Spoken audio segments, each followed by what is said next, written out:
Hello, and thank you for joining us on Spectator TV, Posie. I think the first question is, given the events of the past week, how are you and what exactly happened on your trip down under?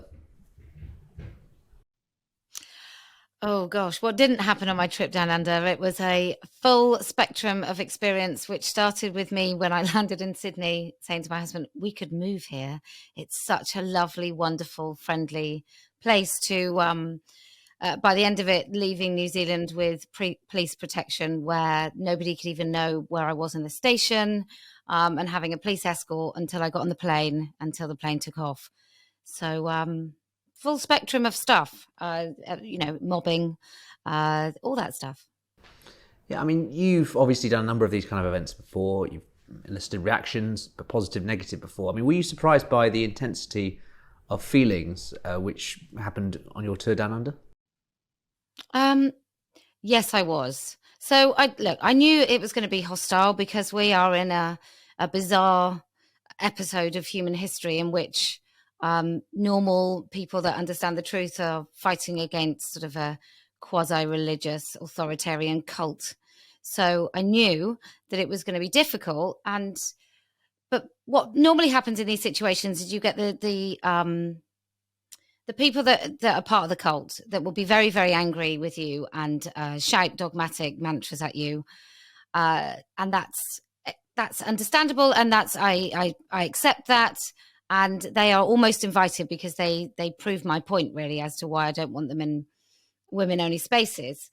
But once we stepped into calling me a white nationalist and a Nazi, which was done by people in authority, then I'm fair game just to be killed in the street. So it just took on a totally different feel. And also, I think most people don't want men in their spaces. They don't want men in spaces with their daughters. And so it's unlikely I'm just going to meet some random person on the street that doesn't agree with me. But, that's not the case when I'm all over the news on a daily basis, trending on a daily basis as kind of more poisonous than a funnel web spider. But you mentioned there, talking about going around Australia and New Zealand, and you mentioned in your answer there about those in authority who let you down. Who exactly is to blame there? Because obviously there was a visceral demonstration on the streets, and you talk about in your piece, but for the explanation of those who are watching this, particularly the failings of the police in New Zealand, why do you think this is, and how exactly did they let you down? Well, I want to just make it really clear that the officers that looked after me in New Zealand were incredible. They were lovely. They are nothing to do with the decision-making process, which basically held back police out of the place where the mobbing happened. I mean, I got taken to the middle of the mob to stand on a bandstand. And when I got there, I had no idea the police weren't there.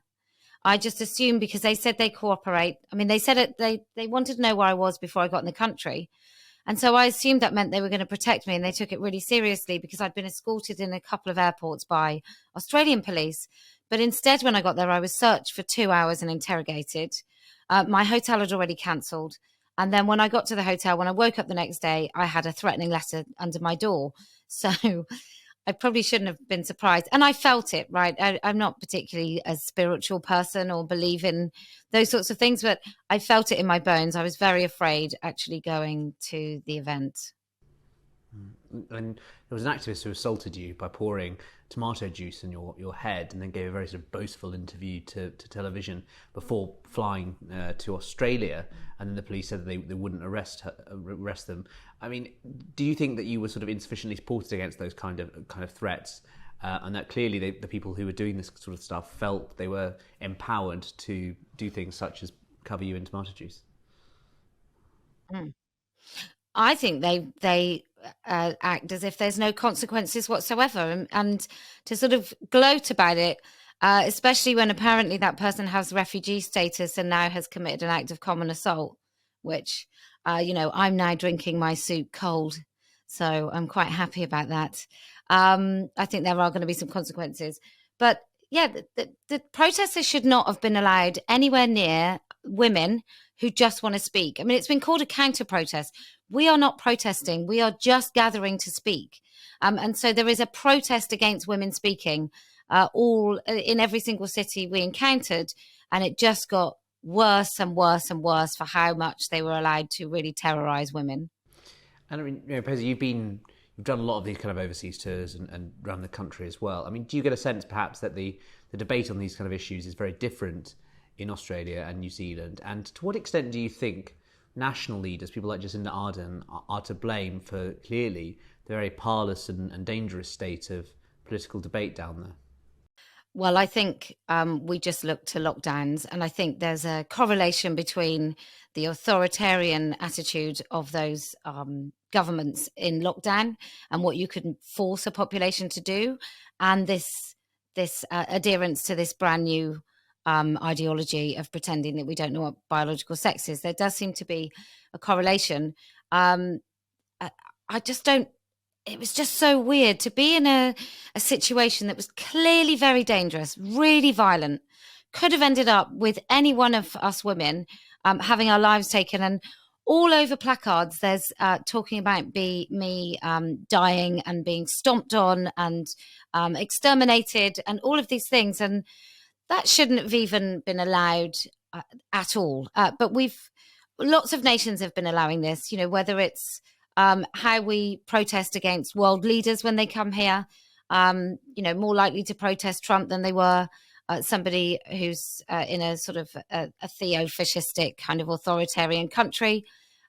There's something really bizarre going on, and none of it feels real. A sort of hierarchy of different protests with perhaps uneven standards between all of that. From the sound of it, and lies. I mean, the media in New Zealand is nuts. They just lied. I mean, they didn't exaggerate. They didn't just exaggerate. They didn't just extrapolate. They actually lied. They blurred my hand and pretended I was doing a white power signal. They whipped up. I mean, maybe there's no news in New Zealand. Who knows? But they whipped up a frenzy. I was trending in those areas, and I was on the news channels every single night with, serious politicians coming out and lying about me and saying that I was a really dangerous person and never talking about really any of the issues that the women want to talk about in their countries, just sort of saying that I had these guilt by association relationships with a variety of people that I've never met, never talked to, I've got nothing to do with, and just whipping people up into this frenzy. It's a sight to behold. You mentioned the women there. What do they tell you? And do they sort of compare your experiences with theirs and sort of comment on the kind of nature of women in political debate in Australia and New Zealand? Yes. So there's already self-ID in most of Australia. They talk about the sexualisation of children, and I saw government literature where it described babies aged 0 to 2 having a sexuality. And talking about babies sort of touching their bodies, being sort of forming their sexual identity. It's truly the worst of everything. Is probably in our Fair Isles is Scotland, and it's worse in Australia and New Zealand than it is in Scotland, and Scotland is pretty bad. I mean, I think there's often a sort of worldwide trend in these things where it seemed for a long time like most Western democracies were pushing towards self-identification, and now perhaps in recent events you see obviously the backlash to what was happening in Scotland with the Gender Recognition Reform Bill. You've seen the World Athletics Committee come out against sort of elite sport, transgender participation in that. It seems perhaps maybe that there's a kind of pushback or a sort of change in the national mood on these trends. Did you detect anything like that in Australia or New Zealand? Because it sounds as though it was very much the opposite. Well, it's the same in every country, that it's this weird covert attack on policy before it ever spills out into the public discourse. And that's happened in Australia and New Zealand a lot worse. So before nobody knows what's going on. And New Zealanders and Aussies, they are really, I'm not going to say apathetic because that makes them sound like they don't care, but everything's going to be great in Australia and New Zealand. Everything's fine. Everyone just likes each other and gets on. And so they were ripe, really, for this sort of authoritarian creep, same in Canada, this authoritarian creep where they change all the policies, nobody knows what's going on, and then they just push this sort of coercive manipulation of the population. And most people are still thinking that a man who wants to enter a space, which some people might call a trans woman, I would call a man, but a man wanting to use women's spaces and pronouns and language, etc. A lot of people still think that that is a really vulnerable member of the population who needs looking after and special sort of rights. And the truth is, it isn't a vulnerable member of a population that can have a mob of 2,000 people commit acts of violence against women and not even be condemned. That is not a vulnerable part of our population. And how has this sort of impacted you? I mean, looking to the future, is it going to change how you conduct these tours, or how you think about them, or how you engage in the public space, or do you remain more resolute than ever? What's your kind of takeaways and lessons from the experiences you went through in Australia and New Zealand?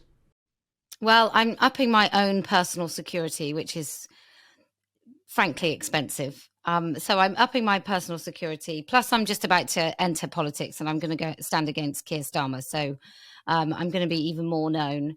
And I think the attacks upon me are going to be more vitriolic. So that's one thing I'm doing. I think unless we get really good agreements from police when I travel, so I'm supposed to go to Northern Ireland and Ireland. And now that they've upped the terrorism threat in Northern Ireland, I think that would be silly to put women at grave risk. So I won't be doing that. But, you know, I'm going to tell the police in this country that they absolutely have a duty to look after us. Otherwise, what we will do as women is we will stand against every single PCC and we will win. And we will ensure that the police actually look after women and that we're safe to speak in the streets of the United Kingdom.